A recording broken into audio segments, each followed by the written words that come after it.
Ambassador John Bolton joins us, former US National Security Advisor in the first Trump administration and former US Ambassador to the United Nations. Great to have you on again, John. Thanks for being there.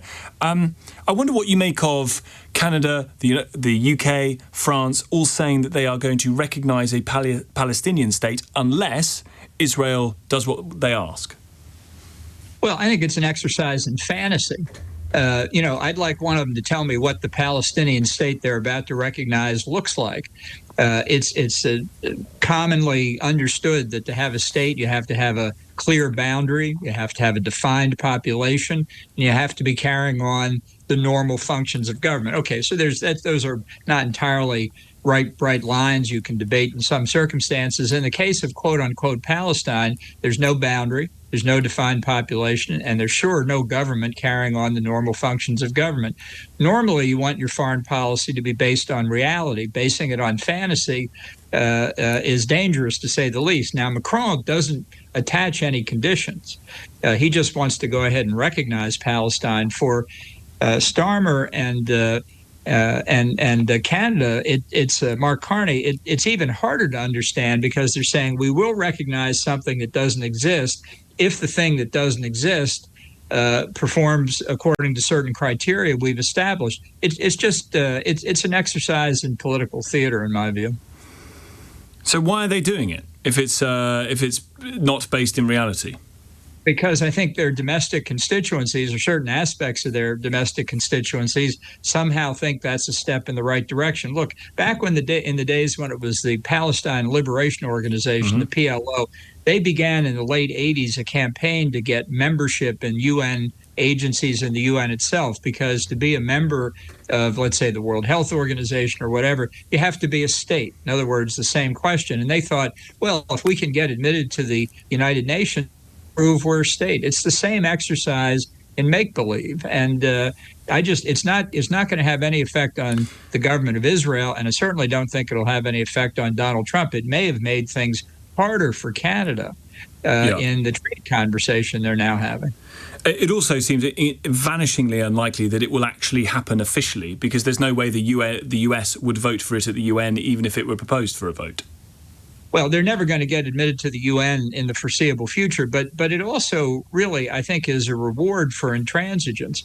What has the Palestinian Authority done in the past 10 or 15 years to give anybody any reason to believe that they can do what Mark Carney said, which is completely reform yourself? They've had their entire existence faced calls to reform themselves. Be democratic if you want to be a political party, actually show you're not corrupt. They're not going to change, and that's the real truth. Trump said it's clear that there's starvation happening in Gaza. Do you think he's right? Well, I'm not so clear on that myself. I mean, this is a complicated question, and people who want to blame Israel, of course, blame it all on them.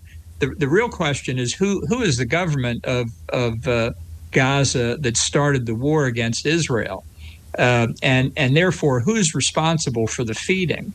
I think instead of arguing about what Israel's doing wrong, I think what Israel itself should do to get beyond this debate is just say, look, we're going to waive the restrictions that have been put on. We're going to let all the food in, and then we're just going to start the war again, because they still hold as their objective the destruction of Hamas, which is not complete yet. It's Hamas that from the beginning used its civilian population as a human shield, just as I think they're using the loss of their control over the distribution of food and other humanitarian assistance to try and blame it on Israel. We know from press reports in the Washington Post and the New York Times, Hamas made a lot of money off the sale of all this humanitarian assistance, and now because it's substantially been taken away from them, they're not. It's really the world turned upside down to think that Israel caused this problem. So, well, Israel is the occupying power.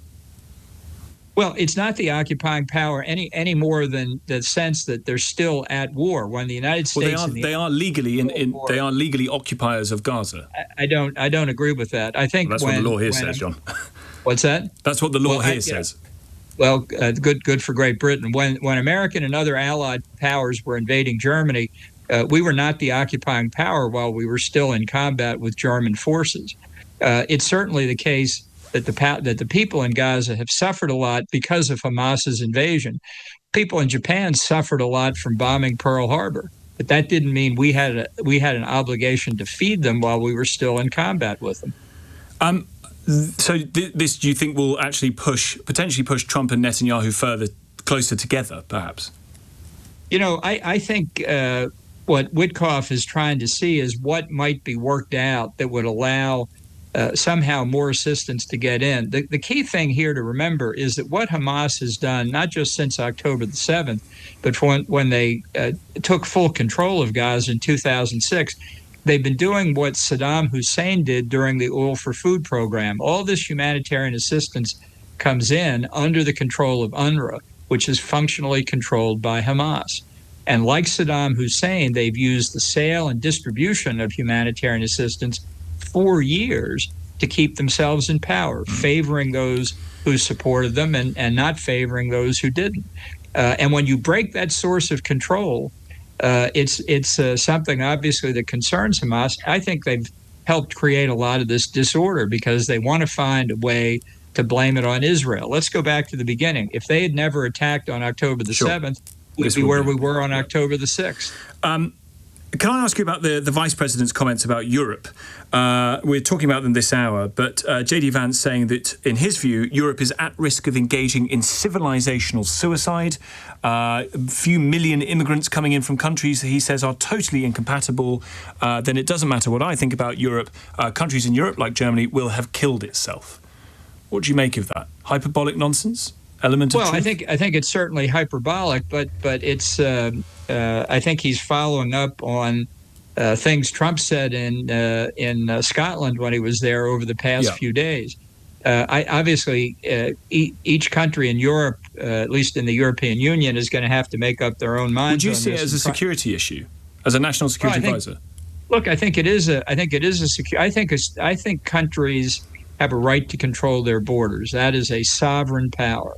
I personally, for the United States, I can't speak for Europe, but for the United States, I favor more immigration. I favor more legal immigration.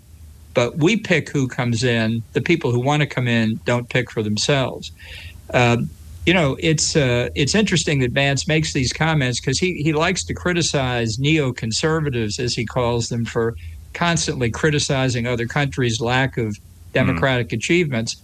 But this is exactly what he's been doing for Europe since he became vice president. And I don't agree necessarily with all or much of what he said, but he certainly, and I'm not a neoconservative myself, but he's certainly acting like a neoconservative. I think there's a fine irony there.